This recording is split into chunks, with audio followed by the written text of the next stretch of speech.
তাহলে আমরা জান্নাত দেখছি? কয় না, জান্নাত দেখে নাই। তাহলে আমার জাহান্নাম দেখছি?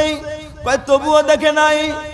ও ফেরেশতা, তোমরা সাক্ষী হয়ে যাও, আমার যেই বান্দারা আমি আল্লাহ তাআলার দেওয়া জান্নাতও দেখে নাই, জাহান্নামও দেখে নাই, আমি আল্লাহ তাআলাকেও দেখে নাই, আমি আল্লাহ তাআলাকে না দেখে আমার উপরে ঈমান আনছে, যেই বান্দারা আমার জান্নাত দেখে নাই, জাহান্নাম দেখে নাই, বিশ্বাস করছে, স্বীকার করছে, ও ফেরেশতা তোমরাই সাক্ষী হয়ে যাও, আমার ওই বান্দাদের জীবনের সমস্ত গুনাহ খাতাকে মাফ করে দিলাম।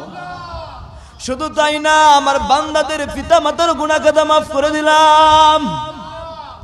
তাহলে এখানে আসতে পারে আমরা খুশি না বেজার? চিৎকার দিয়ে বলেন খুশি না বেজার? যদি খুশি হয়ে থাকেন তাহলে সুবহানাল্লাহ, আলহামদুলিল্লাহ, আল্লাহু আকবার এই স্লোগানগুলা দিবেন। কারণ সুবহানাল্লাহ, আলহামদুলিল্লাহ, আল্লাহু আকবারের ফজিলত আছে না নাই? সুবহানাল্লাহ, আলহামদুলিল্লাহ, আল্লাহু আকবার অনেক ফজিলত।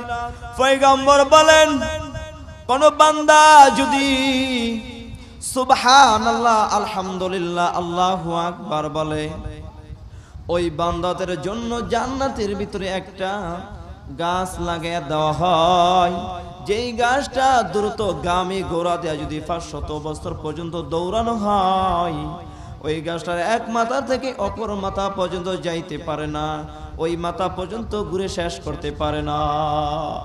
শুধু তাই না, যেই বান্দা সুবহানাল্লাহ